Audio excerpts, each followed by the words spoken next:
안녕하세요. 과거에 제가 어떤 경험들을 했었는지 나누어 볼게요. 저는 가난한 집안 속 가난하게 평생을 살아온 부부의 아래에서 태어난 자식이었습니다. 가난한 집, 변변치 않은 살림, 햇볕도 크게 잘 들지 않는 공간이었지만 두 분의 관계는 봄날의 햇살처럼 따스하고 포근하였습니다. 솔직히 서로를 탓을 해도 수백 번은 더 할 수 있는 환경이었어요. 어렵고 힘들고 지치는 일 투성이었으니까요. 쥐구멍에도 볕들 날이 있다는 말, 그게 정말 맞기는 한 건지 의심이 깊어가는 나날 뿐이었으니까요. 심지어 두 분은 태어나셨을 때부터 가정 환경이 좋지 못하였죠.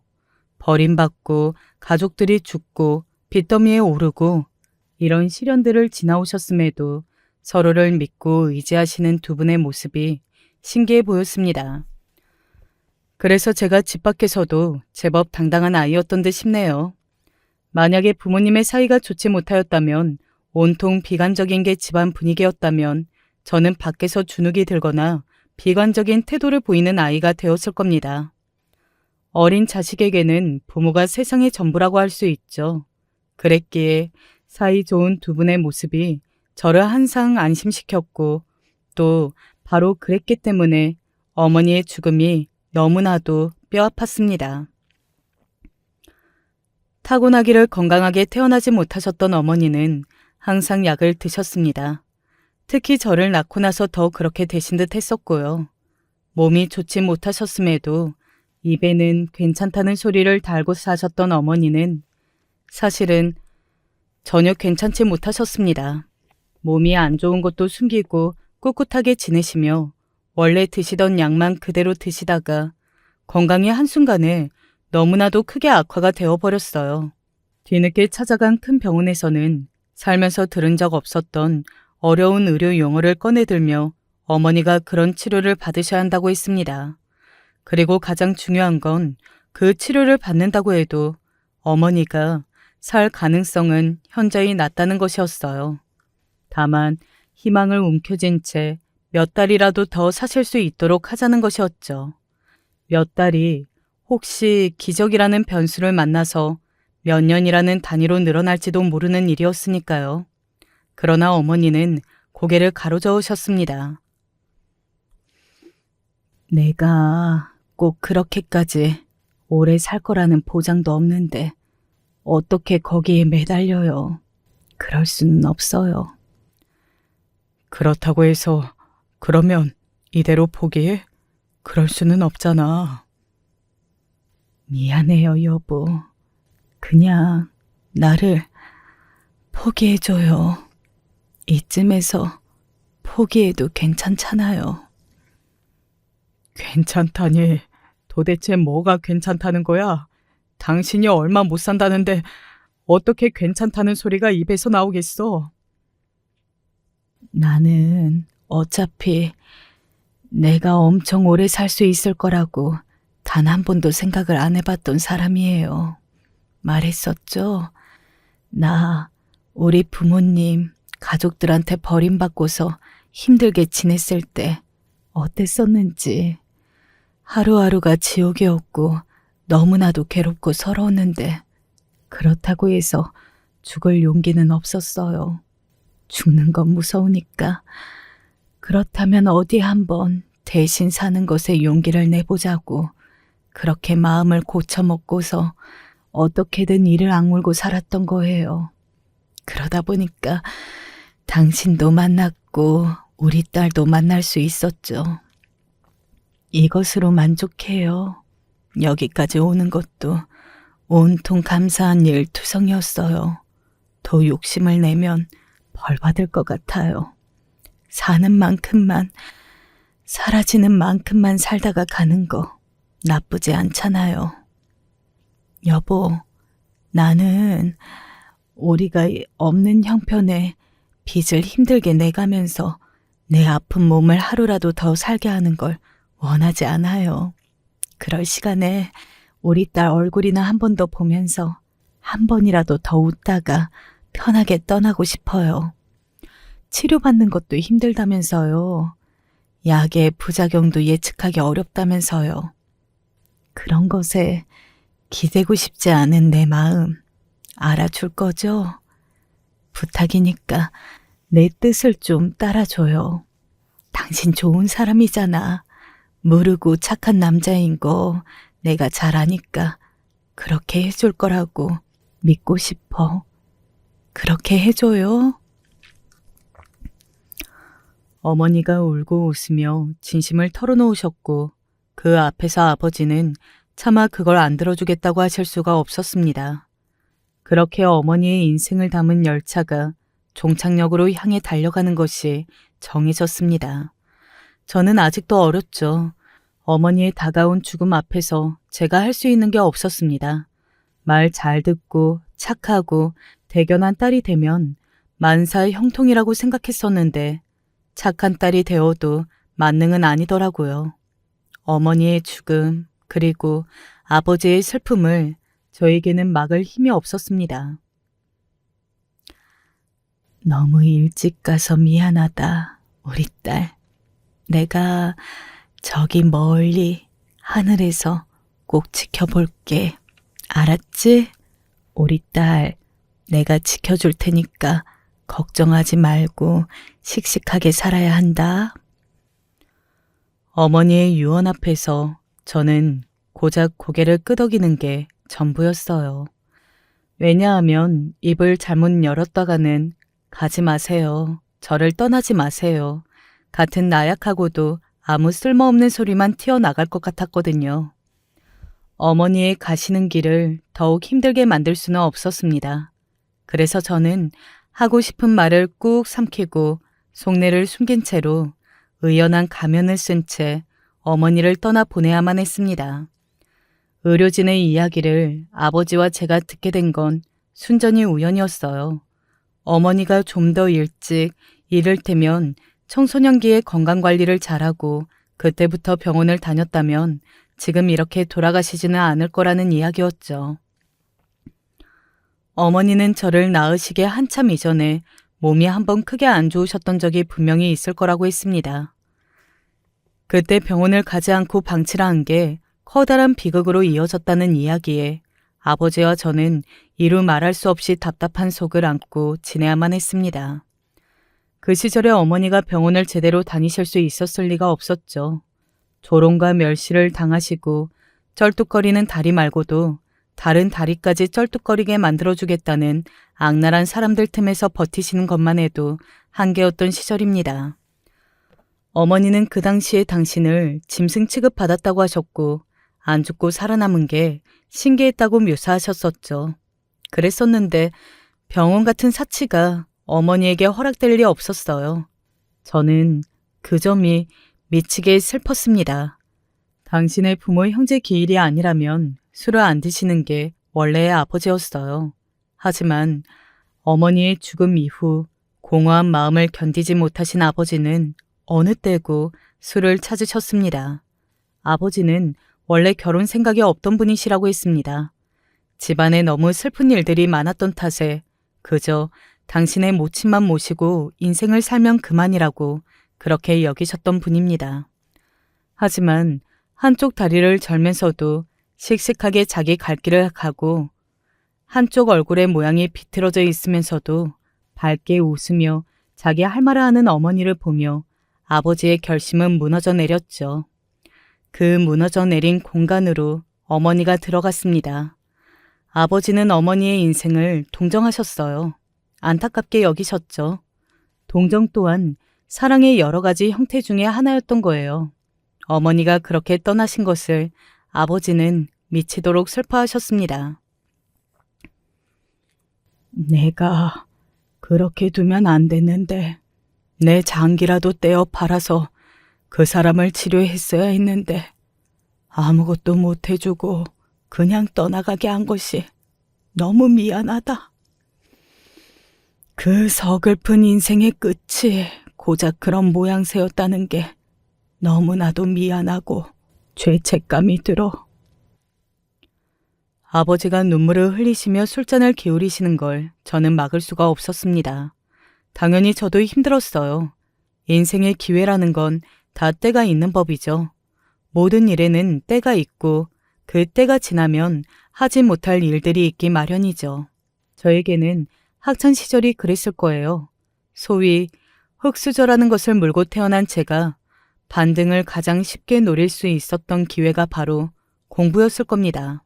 그러나 저는 어머니가 돌아가시고 나서 이 사회에 대한 염증을 느끼게 되었고 아버지가 매일 술잔을 게으리시는 모습을 보면서 마음이 우울로 물들어가고 있었습니다.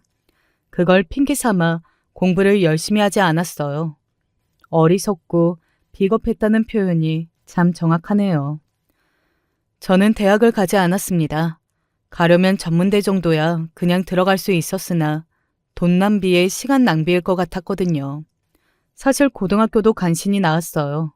동네 어른들께서 그래도 고등학교 졸업장은 있어야 사회에서 우습게 안 여긴다고 자꾸 저에게 참견을 해주신 덕분에 졸업장을 따낼 수 있었습니다. 아니었다면 힘들었을 거예요. 괴로움을 술로 달래려고 하셨던 아버지는 어느새인가 술에게 주도권을 빼앗긴 지 오래이셨거든요. 제가 고등학교를 안 나왔어도 당시의 아버지는 아마 개의치 않아 하셨을 겁니다. 아버지는 술에 절어 사시고 저는 저대로 제 일상을 살고 그렇게 건조한 부녀 관계였어요. 저는 속으로 아버지를 항상 걱정하고는 있었으나 저에게는 그 술잔을 빼앗아들 용기, 명분 이런 게 없다고 생각했었죠. 그러다가 제 나이 20살의 어느 가을 아침에 아버지가 일어나신 지 얼마 안 되어 쓰러지셨습니다. 여름이 다 끝났다는 듯 쌀쌀한 가을 아침날이었죠. 저는 병원에서 울며 불며 온갖 난리를 다 쳤었네요. 아버지, 돌아가시면 저 혼자예요. 이 세상 정말 더럽고 불공평한데 저 혼자 남겨져서 살기는 무서워요. 아버지, 가시면 안 돼요. 어머니가 돌아가신 이후 건강을 돌보지 않으셨던 아버지였기에 몸에서 제 기능을 하는 곳이 없었습니다. 저는 아버지가 돌아가실까봐 두려워졌어요. 사람은 당황이 닥치고 나서야 깨닫고 후회를 한다고 하던데 그 말이 맞더라고요. 아버지에게 먼저 손을 내밀고 다가갈 생각을 하지 못한 저의 지난날이 후회되었습니다. 아버지의 손에서 그 술잔을 빼앗고 외로워진 그 품을 꽉 안아드릴 생각을 못했던 제가 천하의 불효자식이었습니다. 혼자 남겨지는 게 두려워진 제가 아버지 앞에서 오열을 했고 그런 저를 보시며 아버지 또한 눈물을 지으셨습니다. 내가 미안하다. 전부 내 잘못이야. 이제 나도 정신 차려야지. 나에게 다시 살아갈 기회가 만약 이번에 주어진다면 다시는 술독에 빠져 허송세월을 보내지 않을 거다. 내가 죽으면 우리 딸이 혼자 남겨지는데 그 생각도 내가 못한 채로 멍청하게 지냈구나. 우리 딸이 시집 가는 것도 봐야 하고 손주도 봐야 하는데 도대체 내가 왜 그랬을까? 내가 미친놈이었지. 아버지가 일찍 떠나시면 절대 어머니가 용서 안 하실 거예요. 왜 벌써 왔냐고 어머니도 화를 내실 거예요. 그래, 네 말이 맞다. 화내는 거 안 보려면 내가 정신 바짝 차리고 제대로 살아야지. 앞으로는 우리 딸 생각하면서 내가 열심히 살아보마. 정말 미안하다. 너에게 면목이 없다.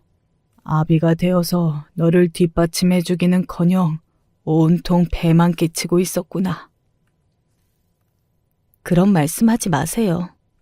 아버지가 건강을 되찾기만 하신다면, 더 사실 수만 있다면 저는 다 괜찮아요. 그제서야 저희 부녀는 서로의 진심을 주고받았습니다. 아버지는 이듬해 무더위가 기승을 부리는 여름날이 되어서야 건강을 되찾으셨어요. 제가 사회생활을 시작하자마자 번 돈 10원 한 장까지 빠짐없이 다 아버지 병원비로 쓰였고요.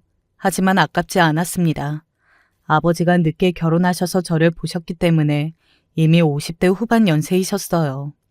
아버지의 연세 그리고 한번 쓰러져서 병원 신세를 지신 것까지 이걸 생각하니까 아버지와 함께할 날이 천년 만년 갈 수 없을 것 같아서 초조해지더라고요.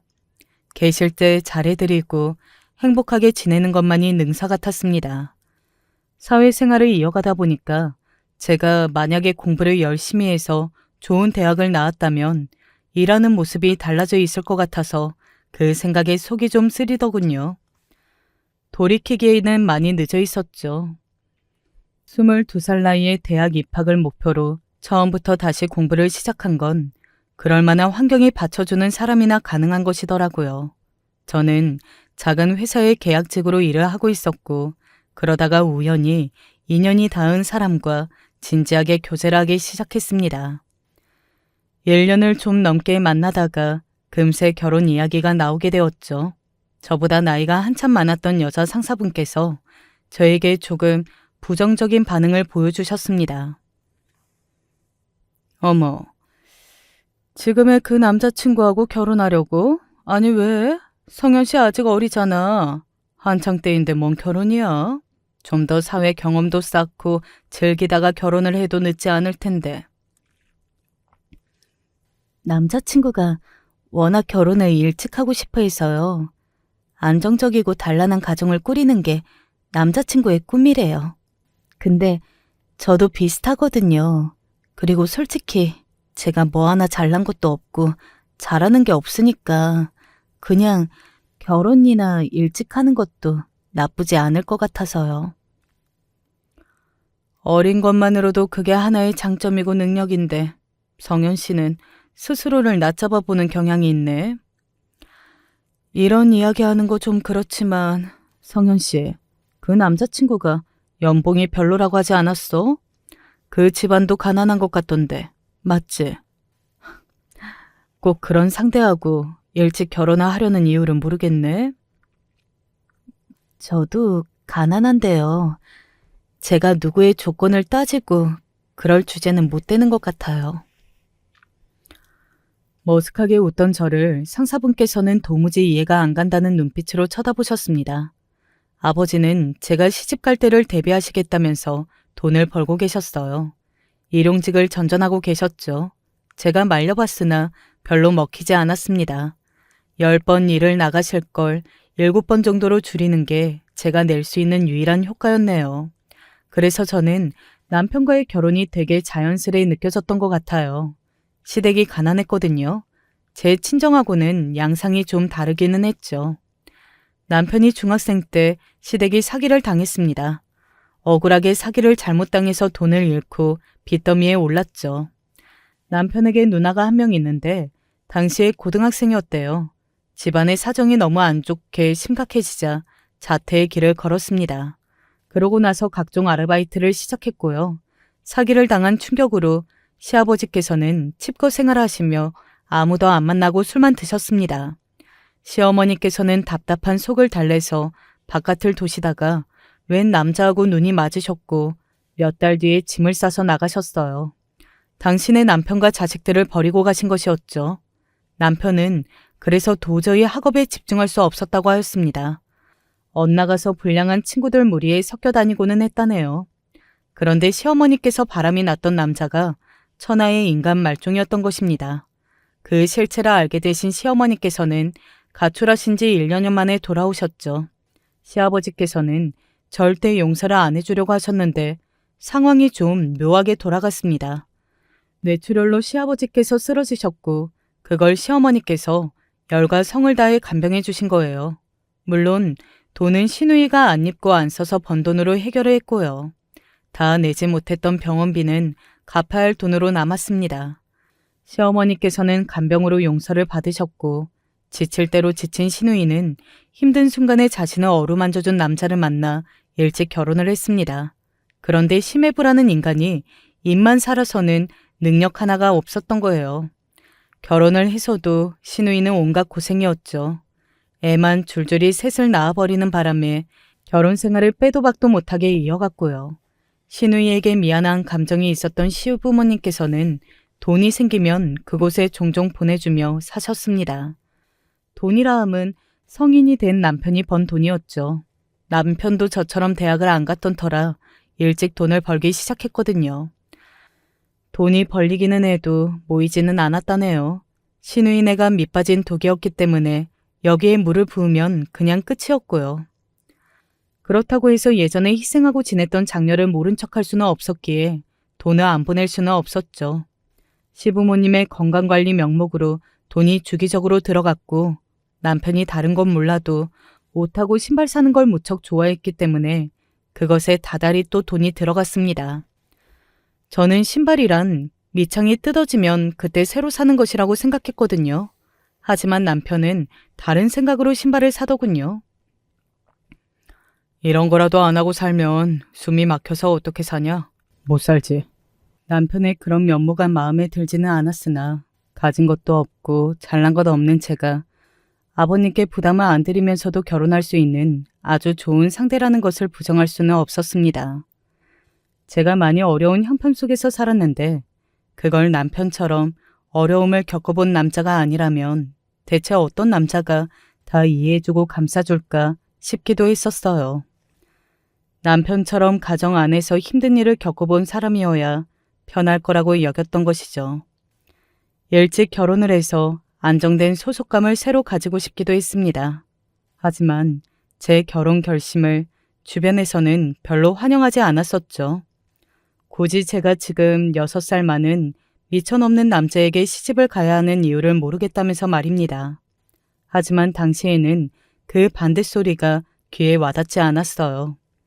그리고 피곤에 절여진 아버지의 얼굴을 어느 날 가만히 들여다보다가 빨리 결혼을 해버리는 게 나을 것 같다고 재차 마음을 먹었습니다. 효도를 하고 싶었던 듯해요. 그렇게 저는 남편과 결혼을 해버렸고요. 아이는 1년 정도 있다가 가질 생각이었는데 결혼을 하자마자 임신이 되었습니다. 전혀 예상에 없던 일이었어요. 하지만 아버지가 기뻐하시는 걸 보고 저도 그냥 기뻐하기로 했습니다. 나도 이제 할아버지가 되는구나. 태어날 손주 아기가 벌써부터 예뻐 죽겠다. 그렇게 웃으시는 모습은 오래간만이었거든요. 아버지는 손주를 위해서 더 열심히 살아야겠다고 하시며 무리하게 일용직 일을 많이 받아 하시다가 현장에서 사고에 휘말리셨습니다. 다행히 아버지는 경상에 그쳤지만 함께 일을 하고 계셨던 동료분께서는 숨을 거두셨어요. 당신의 바로 옆에서 동료가 세상을 떠나는 것을 본 아버지는 크게 충격을 받으셨습니다. 1년 넘게 쉬지도 않으시고 무리를 하셔서 몸도 좋지 않으셨기에 제가 이참에 일용직 일을 그만두시라고 강하게 말씀을 드렸죠. 몸에 무리가 온 것을 느끼고 계셨던 아버지는 제 뜻을 따르겠다고 하셨습니다. 건강하게 손주를 만나고 싶다고 하셨죠. 소일거리나 하며 지내겠다고 하시던 아버지는 일용직 일은 그만두시기로 하고서 단 하루도 안 쉬신 채 즉각 폐지 줍는 일을 하러 돌아다니셨어요. 그것을 알고 저는 염려가 되면서 죄송함과 감동 이런 것들이 동시에 밀려와서 복잡한 감정이 들더라고요. 제가 못난 자식이라 아버지를 쉬게 해드리지 못하는 것 같아서 눈물이 나왔어요. 스스로 하고 싶어서 하시는 거니까 너무 안쓰러이 생각 안 해도 돼. 그러면 오히려 안 좋아하실 거야. 당당하게 폐지를 줍고 다니시도록 오히려 응원을 해드리는 게 맞지 않을까? 아버지가 매일같이 폐지를 주우러 다니신다는 것을 알고 제가 심란해져 있을 때 남편은 그런 소리를 했습니다. 그때는 별 생각 없이 들었던 말인데 시간이 지나서 남편의 이때 발언을 곱씹어 보게 되더군요. 시부모님께서는 제 친정아버지가 폐지를 줍고 다니신다는 걸 아시고 혀를 차셨습니다. 이제 100세 시대다 뭐다 떠드는 시대가 왔는데 사실 날도 많이 남았겠구만. 뭐가 그리 급하다고 벌써 폐지나 줍고 다니신다는 건지. 그거는 사실상 갈 때까지 간 늙은이들만 하는 일인데 하루 종일 폐지를 주어서 그거 돈 얼마나 번다고? 오히려 안 하는 게 그건 돈을 버는 거야. 아유, 아무리 그래도 폐지를 줍는 건 좀 너무했네. 사람으로서 최소한 갖춰야 할 품이라는 게 있는 거 아닌가? 사돈께서는 그런 것도 아예 모르시나 보네. 배운 게 암만 없으셔도 그렇지. 어떻게 폐지를 줍고 다니셔? 어디 가서 창피해서 제대로 말도 못해.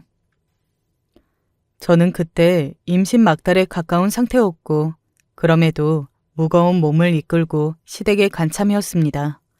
남편이 가자고 해서 간 것이었죠. 시댁이 멀지도 않은데 일주일에 한 번씩은 꼭 직접 찾아뵙는 게 도리라고 하였습니다.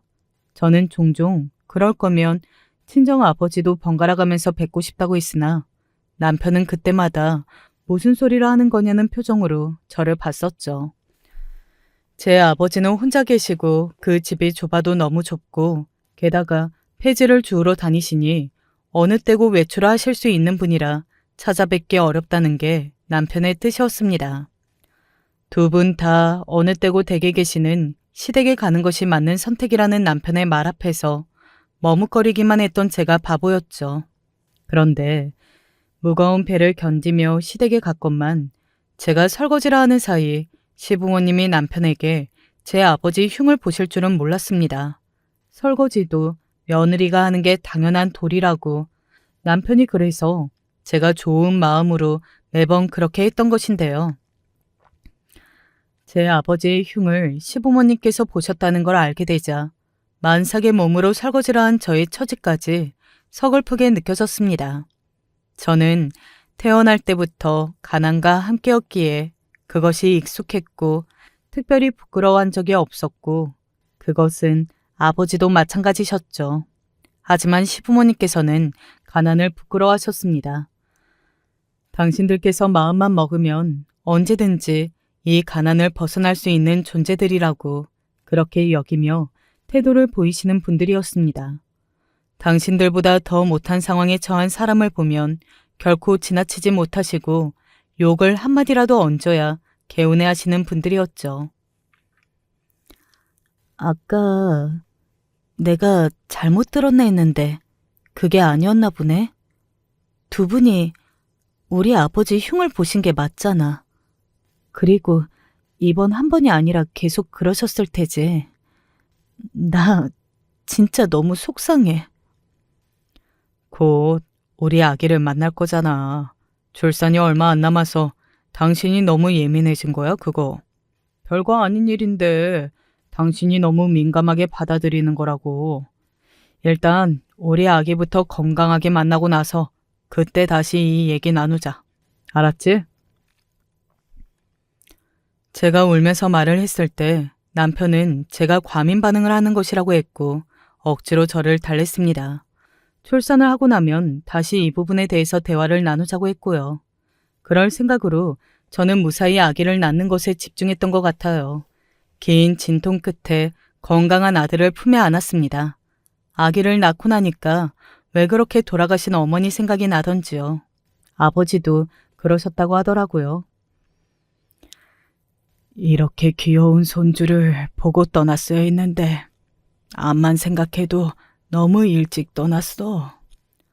어머니를 생각하며 눈물을 지으셨던 아버지는 놀랍게도 저에게 출산 선물이라고 하시며 현금 1,000만 원을 건네주셨습니다.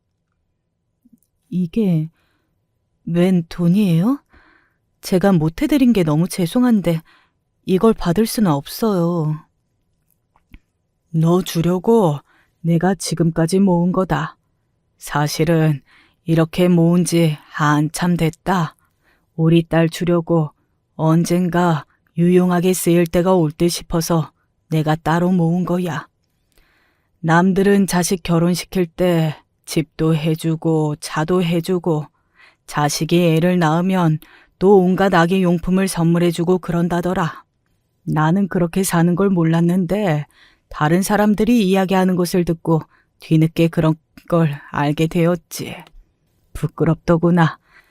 너에게 그런 멋진 부모가 되어준 적이 없어서 미안했다. 그리고 한 번이라도 멋지게 돈 봉투 한 번 우리 딸에게 건네주고 싶었다. 내 모든 마음이 담긴 것이니 꼭 받아주었으면 좋겠구나.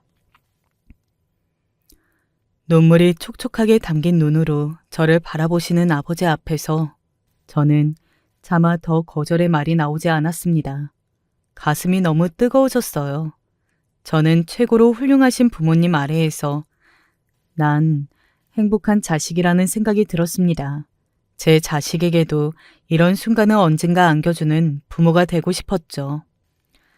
그런 각오를 다지며 저는 아버지의 피와 땀이 담긴 그 1,000만 원을 받았어요. 남편이 무척 신기해했고 또한 아버지를 향해 감사해했습니다. 우리 아버지하고 어머니 두 분도 손주 태어났다고 마음 같아서는 거나한 선물을 해주고 싶어 하셨는데 형편상 그게 따라주지 못한다면서 되게 아쉬워하셨어. 그런데 장인어른께서 이렇듯 멋지게 선물을 주실 줄은 몰랐다. 생각도 못했어. 배지를 주우시는 분께서 이렇게 1,000만 원을 모으시려면 얼마나 애를 쓰셨을까. 눈물이 날 지경이네. 남편이 코를 훌쩍이며 그런 소리를 했어요. 결혼하고 나서 남편에게 그렇게나 감동을 받아본 건 그때가 처음이었죠. 제가 허리띠 조이면서 아끼고 사는 것에는 이골이 난 사람이었으나 자기 새끼를 임신한 와이프한테 매사에 걸핏하면 아껴 써라, 가계부 쓰고 있지 이런 식으로 눈치를 주는 남편의 태도에는 속으로 많이 놀랐고 빈정이 상한 적도 여러 번이었거든요. 하지만 아버지의 선물에 진심으로 감동을 할 줄 아는 남편을 보니까 역시나 언감생심, 말도 안 되게 실이 저보다 훨씬 더 잘난 남자를 찾기보다는 서로의 수준을 알아보고 이해할 수 있는 남편 같은 남자하고 결혼하기를 100번 잘했다는 생각이 들었습니다. 출산하기 이전에 시부모님 두 분께서 제 아버지를 낮잡아 보셨던 일에 대해서도 어느새 마음이 조금 누그러졌고요. 내심 그렇게 흉을 보셨던 제 아버지가 손주의 탄생에 맞춰서 1,000만 원을 턱하니 내놓으실 걸 알면 시부모님께서 어떤 반응을 보이실지도 궁금하고 기대가 됐습니다. 제가 괜스레 어깨에 힘이 들어가고 우쭐해지더라고요. 남편은 본인이 시부모님께 알려드리겠다고 하였어요. 아버지가 1,000만 원을 선물하셨다는 걸 누구보다 좋아하시고 깜짝 놀라실 게 분명하다고 남편이 호언장담을 했죠. 저는 갓난 아기를 돌보느라 온통 정신이 없었어요. 하루 24시간 중에서 24시간을 다 바빴으니까요. 시어머니께서는 관절이 너무 쑤시고 힘들어서 아기를 돌봐주기 어렵다고 하셨습니다. 내가 하필이면 이때 몸이 평소보다 더 안 좋아질 게 뭐니? 건강관리에 조금만 소홀히 해도 이렇게 되니 원. 나이 먹는 게 너무 서럽다. 내가 열심히 회복을 해서 다음 달쯤에는 아기 봐줄 테니까 그때까지만 네가 어떻게 좀 고생을 더 해라. 어머님, 말씀만으로도 감사합니다. 손목이 욱신거린다고 그러셨었잖아요. 그런 상태에서 어떻게 아기를 보시겠어요. 말도 안 되는 일이죠. 제가 아기는 잘 보면 돼요. 괜찮아요. 아이고, 이런 때 네 모친이 살아계셨다면 참 좋았을 텐데. 그렇지? 지금 계셨다면 딸의 산후조리 하신다고 여념이 없으셨을 거야. 네, 저도 생각이 많이 나네요. 돌아가신 어머니 생각하면서 제가 더 힘을 내야죠. 씩씩하게 육아하려고요. 타고나시기를 신체 건강하시지가 못하셨다 그러고 그런데다가 집구석은 더럽게 가난하고 아휴, 그러니까 굳이 오래 살 욕심이 없으셨나 보다. 없는 형편에서 사는 것만으로도 서러운데 몸까지 그러셨으니 어디 살맛이 한 번이라도 나셨겠어? 더 넓은 세상도 전혀 못 보시고 모르신 채 떠나셨겠지. 그래도 하나뿐인 딸한테 더 멋지게 살 줄 아는 시부모가 생긴 것을 저승에서 다 지켜보시고 좋아하고 계실 거다. 우리같이 생각하는 수준이 깨어있는 사람들 잘 없어. 있을 것 같지만 막상 찾아보면 잘 없거든. 저는 시어머니의 연락을 받고 대관절 무슨 말씀을 지금 하시는 건가 혼란스러웠습니다. 분명히 제 아버지의 깜짝 선물에 대해 놀라운 소감을 저에게 밝히시려는 건 줄로만 알았거든요. 그런데 영 종잡을 수 없는 소리를 하셨죠. 돌아가신 저희 어머니를 폄하하시는 것 같아서 기분이 확 나빠졌는데 시어머니의 목소리가 전에 없이 들떠 있어서 거기에 찬물을 끼얹을 용기가 조금 부족했습니다. 기분이 몹시 좋으신 눈치였거든요. 아버지가 1,000만 원 선물하신 걸로 그렇게나 기분이 좋아지신 모양이었는데 거기다 대고 제가 발끈할 수가 없어서 그냥 조용히 대화를 마무리하고 말았습니다. 그런데 생각할수록 기분이 나쁘기는 하더라고요. 그래서 남편한테 이런 이야기를 했더니 육아 때문에 제가 너무 예민해진 것 같다고 했습니다. 아기 보느라 힘들지. 당신 요새 매사 예민해진 게 내 눈에 보이더라. 내가 당신 배려한답시고 굳이 말을 안 하고 지적을 안 했을 뿐이야. 당신 지금 정상인 상태 아니니까 육아 스트레스에 적응을 다 마치고 나서 그때 다시 차분하게 대화하자. 알았지? 남편이 저를 어르고 달랬습니다. 거기서 제가 화를 내면 제가 아주 이상한 사람이 되는 것처럼 분위기를 만들었고요. 생각해보면 아주 웃긴 소리였어요. 육아 스트레스를 극복하거나 회복하는 것도 아니고 그 스트레스에 적응을 마친다니요? 그럼 저보고 계속 스트레스를 열심히 받으라는 소리나 다름없었습니다. 그런데 한참 연상인 남자가 제 어깨를 힘주어 누르면서 위에서 저를 내려다보면서 말을 그렇게 하니까 기가 눌리는 느낌이 들더라고요. 일단은 한번 꾹 참아보자는 생각이 들었다는 것이죠. 아기가 통잠을 전혀 안 잤기 때문에 저는 24시간 아기한테 묶여있는 일상을 며칠 더 보내야 했어요. 그렇게 아기가 태어난 지 2달이 넘어가던 무렵이었습니다. 아기 100일을 어떻게 보내야 할지 남편과 이제 그 이야기를 해볼 참이었어요. 가족끼리 조촐하게 기념하고 넘어가는 것은 진작에 확정한 부분이었으나 구체적으로 그걸 어떻게 기념할 것인지 조율이 필요했죠. 그런데 남편이 시부모님께 여쭈어보겠다고 하더라고요.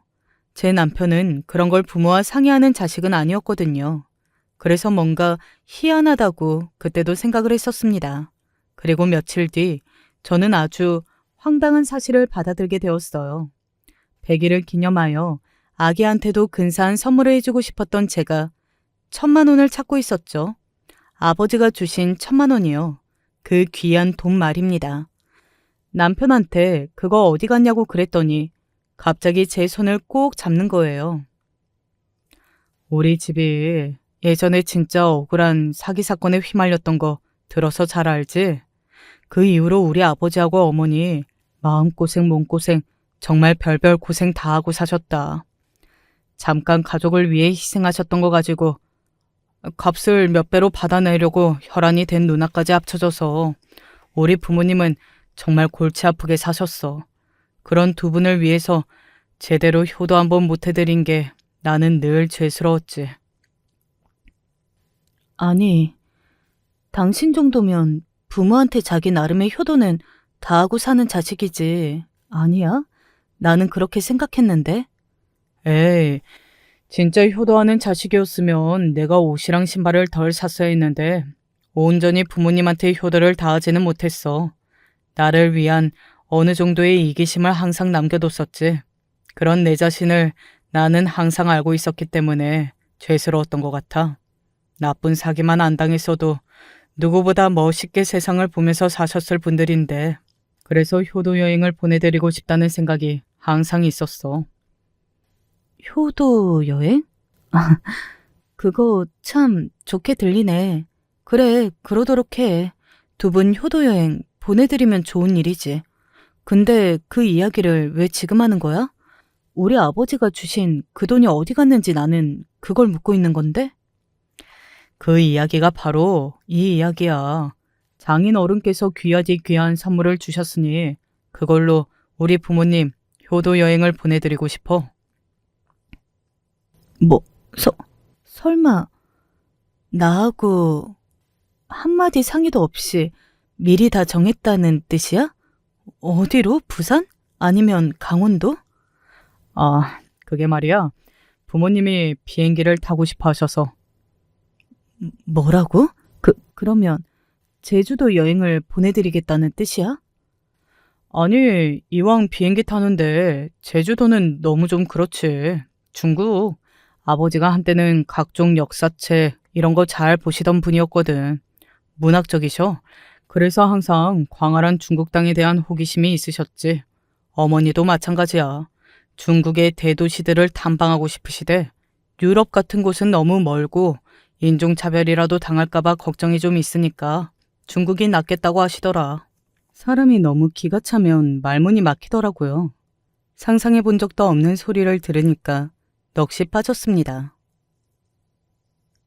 중국? 아, 거기가 어디인 줄 알고 두 분은 가시겠다는 거야? 투어 패키지로 가실 거야. 상품이 잘 나와 있더라. 만리장성에 가실 거라고. 운동화도 이번에 두 분 다 새로 사셨어. 얼른 가고 싶어 하시고 출발이 임박한 패키지가 저렴하기도 하길래 그걸로 했지. 했다고? 그러면 이미 중국 여행 패키지를 구매하셨다는 거야? 우리 아버지가 나 아기 낳았다고 주신 그 돈으로? 어떻게 그럴 수가 있어? 뭐 그렇게 반응을 섭섭하게 보이냐?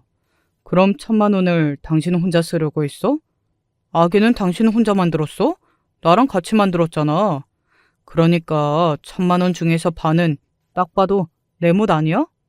그러니까 내가 쓰겠다는데 그것도 우리 부모님을 위해서 쓰겠다는데 왜 그렇게 못마땅해 하냐? 실망이다. 실망했다는 건 내가 할 소리야. 당신 아기 아빠 맞아? 아기 용품을 살 게 앞으로도 산더미인데 그런 건 생각도 안 했지. 남은 500으로 사면 되잖아. 태어난 손주한테 쓰라고 그러라고 장인 어른께서 주신 거니까 그렇게 쓰면 되지. 뭐가 문제야. 미쳤어? 그럴 것 같으면 당신은 왜 500만 원을 아기한테 쓸 생각을 안 하고 효도 여행에 쓸 생각부터 한 거야? 효도하고 싶었으니까. 아기가 태어나니까 절실하게 느껴진 게 뭔 줄 아냐? 이 세상에 나를 태어나게 해주신, 나를 살아가게 해주신 우리 부모님 너무 죄송하고 감사하더라. 그런데 나는 뭐 하나 제대로 된 효도 한 번을 해드린 적이 없었으니까 꼭 효도 여행을 보내드리고 싶었던 것뿐이야. 이게 그렇게나 죄야? 잘못이야? 그러니까 그걸 왜 우리 아버지가 뼈 빠지게 버신 돈으로 하냐고. 당신이 그렇게 나온다 이거지? 그러면 나도 500만 원 그거 내 몫으로 우리 아버지 여행 보내드릴래. 어디든 가고 싶다고 하시는 대로 보내드릴 거니까 500만 원 내놔. 당장. 너 원래 이런 여자였냐? 육아 스트레스로 네가 맛이 갔구나. 너 정신 차려라. 일단 진정하고 마음 가라앉힌 후에 그때 이야기하자. 그때가 언젠데? 그때는 없어. 지금까지는 내가 당신 눈치 보면서 당신 비위를 맞춰야 할 것 같아서 참고 또 참았을 뿐이야. 그런데 왜 그랬나 몰라? 나도 우리 아버지의 귀한 자식인데 내가 억눌려 사는 거 아버지가 원하지 않을 텐데 내가 그동안 바보 같았어. 당신 따위 겁나지 않아. 500만 원부터 내놔. 그리고 아버님하고 어머님한테는 내가 가서 자세히 말씀을 드릴게. 무슨 말씀을 드리겠다는 거야? 이미 다 가기로 정해져 있고 다음 주면 출발인데 네가 뭔 말씀을 드려서 분위기를 다 망쳐놓으려고 그래? 두 분 타신 비행기 뜨기 전까지는 절대 500만 원 못 주니까 그런 줄 알아. 이 인간이 미쳤나 싶었습니다. 아니 더 미친 것은 이런 인간과 결혼해서 아기까지 낳은 저인 듯 싶었습니다. 분한 눈물이 흘러내렸고 그런 저를 보며 남편은 피식 비웃는 게 전부였습니다. 소란에 눈을 뜬 아기가 칭얼대며 우는 소리가 들려왔고 남편은 시끄럽다며 자기 귀부터 막았습니다. 아기에게 달려간 저는 눈물을 흘리며 품 안에 작은 생명을 보듬었습니다. 그리고 상황에 숭응한 척을 하면서 아무 말도 더 이상 추가로 하지 않았고 남편이 방심하고 있던 이틀 뒤에 시댁을 찾아갔어요. 중국 여행 가시는 거 맞냐고, 그 돈이 어떤 돈인데 넙죽 받아서 여행을 가시냐고, 그런 것부터 따지러 간 것이었습니다. 그런데 신기하게요. 두 분의 얼굴을 보자마자 질문을 바꿔야 할 것 같다는 직감이 들었습니다. 두 분 중국 여행 가신다면서요? 너무 잘 됐어요. 제가 그런 거에 문외한이라서 진작에 신경을 써드리지 못했네요.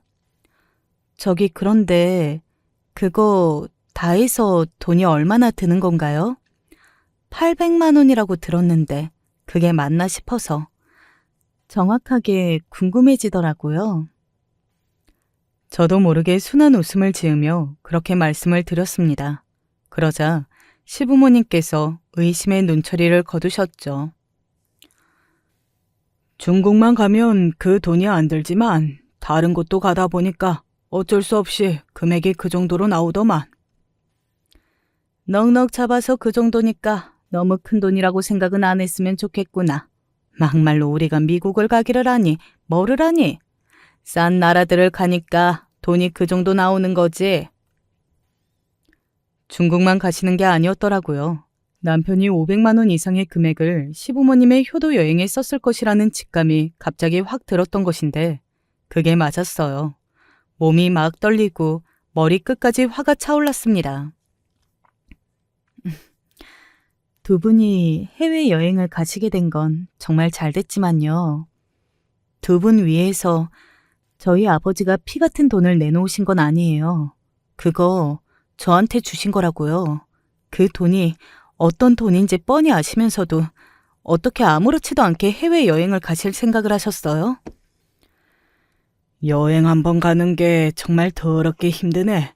이렇게 눈치가 보여서야 얼마 하지도 않은 돈 가지고 별 유난을 다 떠는구나. 이래서 가난한 사람들은 티가 안 날 수가 없다니까. 돈을 써야 할 때는 쓰고 사는 건데 그게 무서워서 그저 손을 떨며 돈을 쥐고만 있지. 이러니 평생 가난한 거야. 어디 부잣집 사장님 사모님께 그런 소리를 들으면 억울하지는 않았죠. 피체 일반인 분들께 들으려니 미칠 것 같았습니다. 하지만 제가 악에 박쳐 따지기도 전에 저는 쫓겨나고 말았어요. 아기가 울기 시작해서 제가 그쪽에 정신이 팔리자 두 분은 치사하게 그 틈을 노려 저를 밖으로 마구 밀어서 쫓아내셨습니다. 제 품에 안긴 아기가 혹시 다치면 어떡하라고 저를 그렇게 세게 미신 것인지 이해가 안 갔죠. 저는 무엇보다 아버지께 죄송해서 미칠 것 같았습니다. 어떻게 말씀을 드려야 할지 감도 안 오더라고요.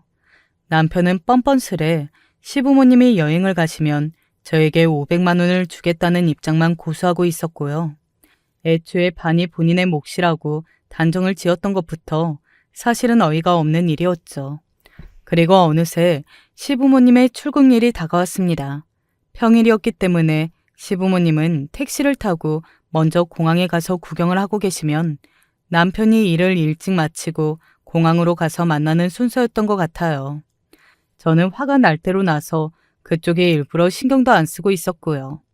공항을 실컷 구경하고 싶다고 하시면서 굳이 택시를 타고 먼저 출발하셨던 시부모님께서는 영영 공항에 도착하지도 아들을 다시 만나지도 못하셨습니다.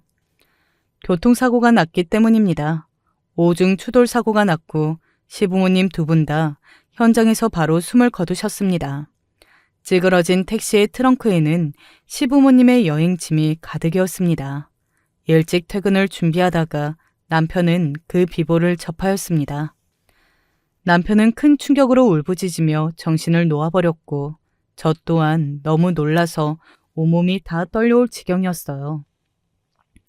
머리가 어지럽고 토할 것 같았고 진짜 미치겠더라고요. 달려오신 아버지가 저 대신 품에 아기를 안고 돌보셨으며 저는 이 말도 안 되는 상황 속에서 남편의 곁을 지켜주는 것이 제 도리라고 생각해서 그렇게 하였습니다. 그리고 시부모님을 보내드리고 난 뒤에 남편은 한 맺힌 눈으로 저를 바라보았습니다. 너하고 결혼만 안 했어도 우리 부모님 지금 안 돌아가셨을 거야. 너만 아니었어도 두 분은 살아 계셨을 텐데.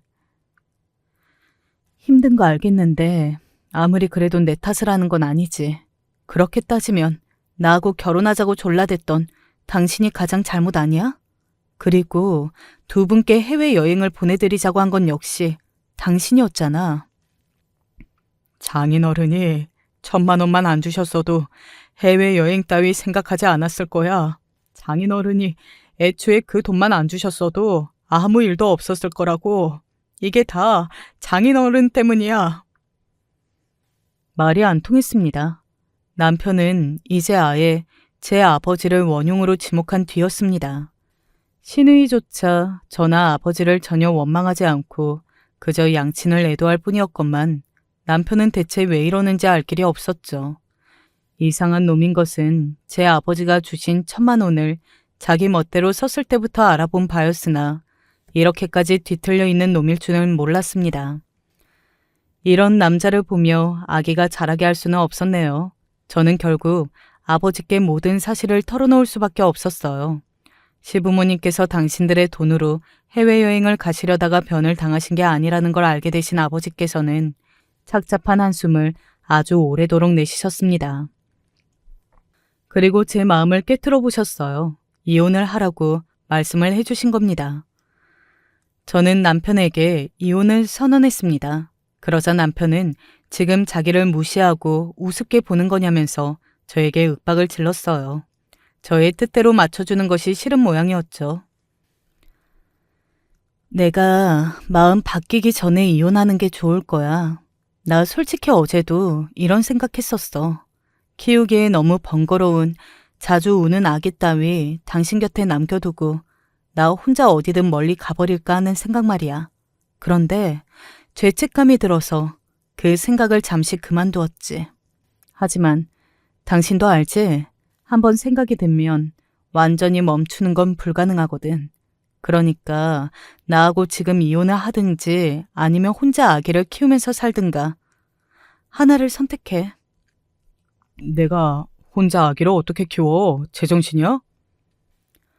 저는 모성애 따위 다 사라진 것처럼 굴었고 그것에 겁을 먹은 남편은 저와 순순히 이혼을 해주었습니다.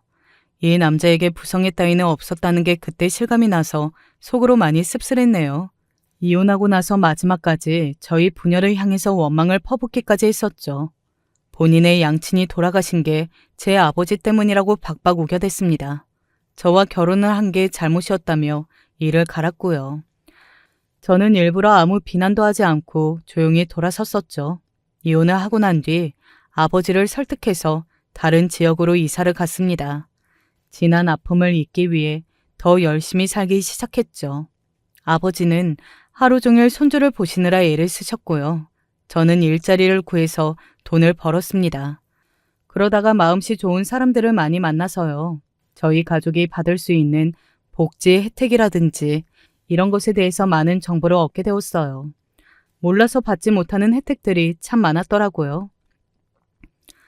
이혼하고 5년이 흘렀을 때 주변의 소개로 저는 어떤 남자를 만나게 되었죠. 정말 착하고 성실한데 결혼을 약속했던 인연을 사고로 잃은 뒤 상심에 빠져서 아무도 안 만나고 나이가 차도록 혼자 지낸 사람이었어요. 조심스럽게 만남을 시작했죠. 그러던 어느 날 연락 한 통을 받게 되었어요. 누구인가 했더니 전 남편의 누나였습니다. 전 시누이요. 결혼 생활 와중에도 저와 아무런 친분이 없었던 인물인데 웬 연락인가 싶었습니다. 내 동생 녀석 말이야. 별로 오래 못 살 것 같아. 부모님 돌아가시고 건강을 전혀 안 챙기고 술에 빠져서 살더니 결국 이렇게 되네. 지금 병원에 있어. 자기 아기는 보고 싶어하는 눈치이길래 내가 대신 연락을 하는 거야. 세상에, 전 남편이 오늘 내일 하고 있다는 소식이었습니다. 전 남편은 저와 이혼을 한 뒤에도 제 아버지를 원망해 대면서 본인에게는 아무런 잘못이 없는데 세상이 늘 가혹하다면서 그런 불평, 불만을 입에 달고 살았다고 합니다. 소주병 나발은 기본으로 불었고요. 그러더니 건강이 훅 가버린 겁니다. 전 시누이에게 저는 생각을 좀 해보겠다고 말을 했죠. 아버지와 상의를 한 끝에 저는 전 남편을 보러 갈 날짜를 잡았어요. 하지만 놀랍게도 그 날짜 바로 하루 전에 전 남편의 상태가 갑자기 악화되어서 발작이 일어났습니다. 그대로 세상을 떠났죠. 제가 전 남편을 다시 본 건 장례식장에서 영정사진을 통해서였습니다. 사람 목숨이라는 게, 인생이라는 게 너무나도 허무하고 서글픈 것이라는 생각이 들더라고요. 그 당시에는 눈물이 나지 않았었는데 참 이상하게도 세월이 흘러서는 전 남편의 기일이 돌아올 때마다 그때는 달력을 쳐다보면 자동으로 눈물이 나더라고요. 이건 왜 그런 걸까요? 제 마음이지만 저 자신도 그 이유를 모르겠습니다. 안녕하세요. 저는 서울시에 사는 최윤정이라고 합니다. 매일 사연 채널만 듣다가 이렇게 글로 풀어쓰려고 하니 어쩐지 조금 이상하네요.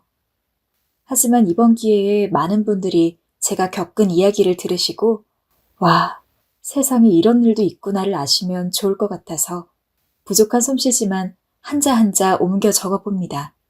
보고 너무 놀라지 말아주세요. 저는 놀기를 무척 좋아하는 사람이었습니다. 예쁘고 짧은 옷들을 잔뜩 늘어놓고 제일 잘 어울릴 법한 한 벌을 골라 입고 나간 뒤 초저녁부터 번화가의 흥겨운 분위기를 즐기다가 밤이 무르익으면 자주 가던 나이트에 출입해 날이 새도록 춤을 췄죠. 몸매는 예전부터 자주 칭찬을 받아오던 터라 그런 류의 옷을 입는 데는 거리낌이 없었습니다. 제 입으로 말하긴 그렇지만 목소리도 차분하고 곱다는 소리를 종종 들었죠. 하지만 저에게도 치명적인 단점이 있었습니다. 바로 얼굴이었죠. 제 입으로 말하기 부끄럽지만 삶에서 얼굴 때문에 좋아하는 남자에게 고백조차 하지 못했던 적도 많고 소개팅을 나가도 제 얼굴을 본 상대편 남자들이 애써 아무렇지 않은 척 표정 관리를 하며 웃다가 결국 저를 뺀 다른 여자애들과만 연락하는 걸 본 적도 잦았어요.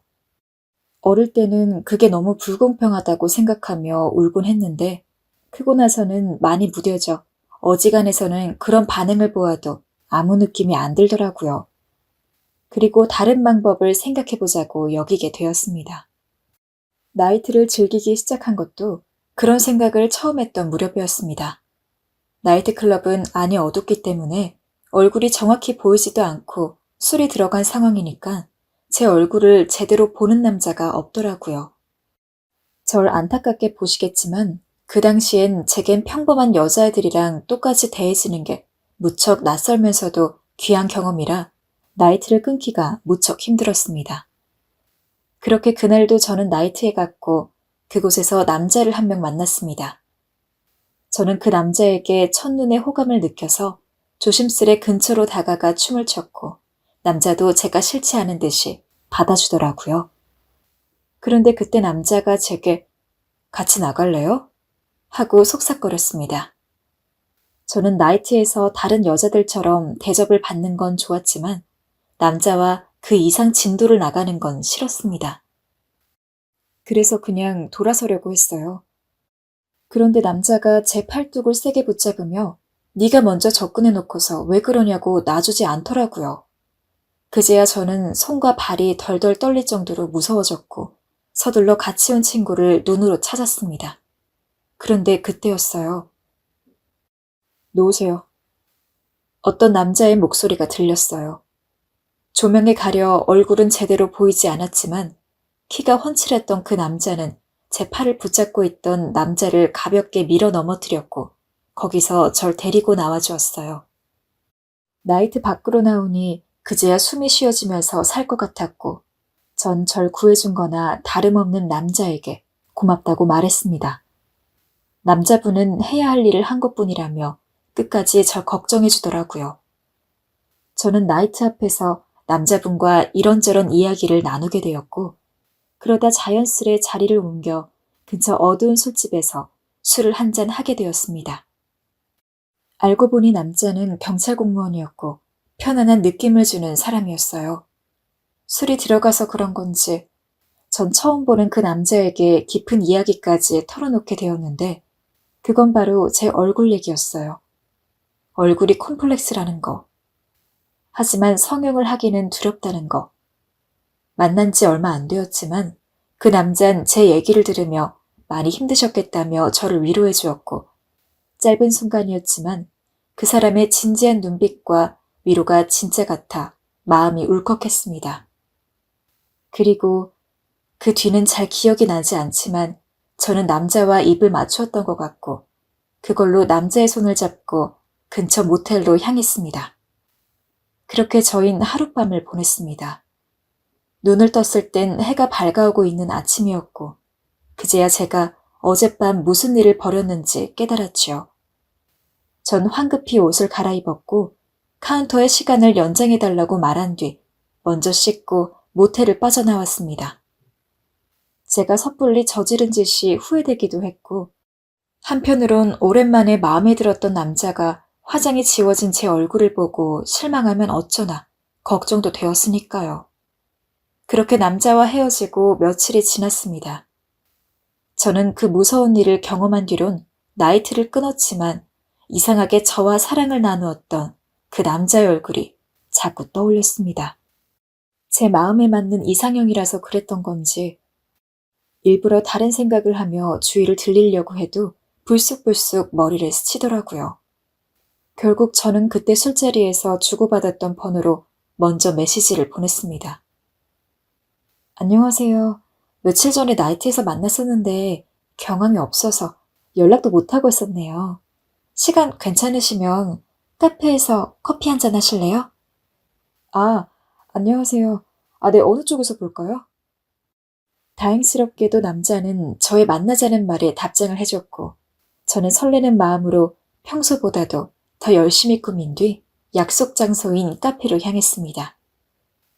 약속 시간보다 5분 정도 일찍 도착했는데 남자는 이미 자리에 나와 있더라고요.